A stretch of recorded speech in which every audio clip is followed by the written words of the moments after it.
NATO Secretary-General Jens Stoltenberg says the alliance's members all agree that Ukraine will become a member. He added that NATO's first priority is to support Ukraine's war effort. His statement came ahead of a meeting of the Ukraine Defense Contact Group at America's Ramstein airbase here in Germany. I said in Kyiv yesterday that Ukraine's future is in the Euro-Atlantic family, and all NATO allies have agreed that Ukraine will become a NATO member. But the main focus now is, of course, on how to ensure that Ukraine prevails. Let's get more from our correspondent, Jack Parrock in Brussels. Welcome, Jack. So all NATO members agreeing that Ukraine will join the alliance. Is that a new position? It's certainly a new expression, Phil. It's quite a big statement from the NATO Secretary-General. It is clear that overwhelmingly the NATO allies have sort of agreed that Ukraine will be a member, and indeed Ukraine applied to be a member, but it hasn't been formally invited to do so. And what Jens Stoltenberg is doing is suggesting that all countries are on board. I'd hesitate to say that that is exactly the case, though. We know that each of the 31 NATO allies, in order for Ukraine to become a member, there would have to be a formal invitation, and then all of those countries, the governments and the parliaments, would have to ratify that membership. So we're a long way off. I think what he's expressing is that he's heard from the leadership of all 31 countries that sort of in principle they are in favour of this move. But it's important to say an agreement in that form is not signing on the dotted line. And first, this war has to finish. Yeah, exactly. No country can become a NATO member while they're in the middle of an active conflict. And the reason for that is that there needs to be, in the NATO treaties, Article 5 is an all-for-one, one-for-all statement, which means that if a NATO country is attacked, they can ask all of the other NATO countries to come to their defence militarily. So clearly, if a country is in the middle of a hot conflict and joins NATO, there's an immediate, they will presumably immediately request all the other countries to come in and join them in their war effort. And that's just not going to happen. The question is, how far would this have to go, however? How much of a sort of peace agreement would have to be formulated between Ukraine and Russia after this? How long would the other NATO allies want for that to take? It could take many, many years. We've heard in Ukraine they want a very speedy accession process. We've just seen Finland become a NATO member in record time. I don't think that is the case. They want an accelerated process, but I don't think among NATO allies the sort of acceleration that Kyiv wants is going to take place in this case. OK, so we get the general impression then that NATO members are united in their backing of Ukraine. But how solid is that backing? It's pretty solid. I think overall there are, many members that have sent a lot of military and financial aid, especially European countries, especially the United Kingdom and the United States, who've been fundamental in helping Ukraine with their war effort by sending military hardware. Ukraine still wants more. We've had repeated calls of that even over the last few days. But whether they would be willing to have Ukraine as a NATO ally with that big border with Russia just off the back of a hot conflict, that's another thing.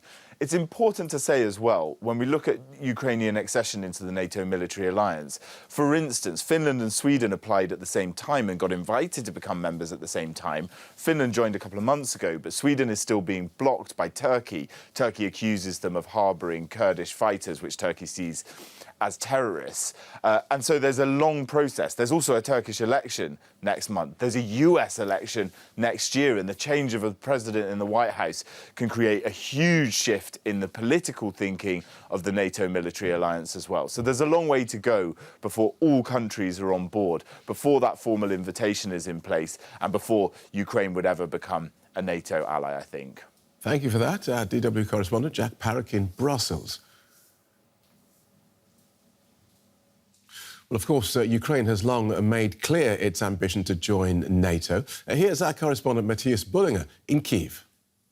Ukraine's government has said that they want to join NATO. Ukraine is also saying that the war should not be an obstacle to this membership process and that this should be started. Now, Stoltenberg has not said anything, as we've just heard, on that, and he has not announced any specific measures. It's certainly welcome as a gesture, but if you look at it, it will not change the situation here for the Kyiv government on the ground right now. That's Matthias Bullinger in Kyiv, speaking a little earlier. So what is the likely Russian view on this statement from the NATO Secretary-General? Yuri Reshetto is a former Moscow bureau chief. He's now operating from Riga as DW is banned from reporting in Russia. Welcome, Yuri. And what is the Kremlin saying about this statement from Jens Stoltenberg? Well, the spokesman for the Russian President Dmitry Peskov said just NATO threatens Russia's security. That was expected for him. Also yesterday he commented on Stoltenberg's visit to Ukraine and once again clearly expressed what was probably also expected of him, at least in Russia itself. Not allowing Ukraine into NATO is one of the main goals of the so-called special military operation, as the Kremlin calls this war. Also we heard from the ex-president Medvedev last night that if Western countries would send military jets to Ukraine, and if those jets in the future are served, for example, in Poland, this would be a direct entry of NATO into the war against Russia. And anyone who would make such decisions would be seen as a legitimate military target, Medvedev said. So we hear an extremely harsh anti-Western rhetoric. OK, so that's what's being said. How do you think Russia would react, though, if Ukraine did join NATO at some point? Well, the Kremlin would regard today's words of Stoltenberg as a new level of escalation, another red line which Moscow has been talking about for a year already, and which, at least until recently, has made the West act cautiously in military support to Ukraine. Putin was already talking about the red lines before the war. The Russian foreign minister sent proposals to the US with security guarantees for Russia, and there was, among other things, the clear demand not to admit Ukraine into NATO. So what could Putin counter now? Various scenarios are possible, from ignoring, but I don't think so, to rhetorically hitting back to the at least theoretical use of nuclear weapons with which Russia threats the world. At least the Russian public has been prepared for this scenario for months by the propaganda shows on television. There is often talk of a possible nuclear war in which the West is blamed. Thank you for that, Yuri. Yuri Reshetto reporting from Riga. Well, Fabrice Potier is a former NATO policymaker. He's now CEO of the Rasmussen Global Political Consultancy. He joins us from Krakow in Poland. Welcome to DW. And what do you think? Does this statement from Jens Stoltenberg change anything for Ukraine or indeed for Russia? There's a bit of unpacking to do here. First, I think we have to underline the high symbolism of having the NATO Secretary General visiting Kyiv in time of war, which some allies were very strongly reluctant to allow the Secretary General to do so. And I think the fact that he went there already sends a pretty strong signal of solidarity and commitment. However, as far as his statement is concerned, I would say this is too vague to be true.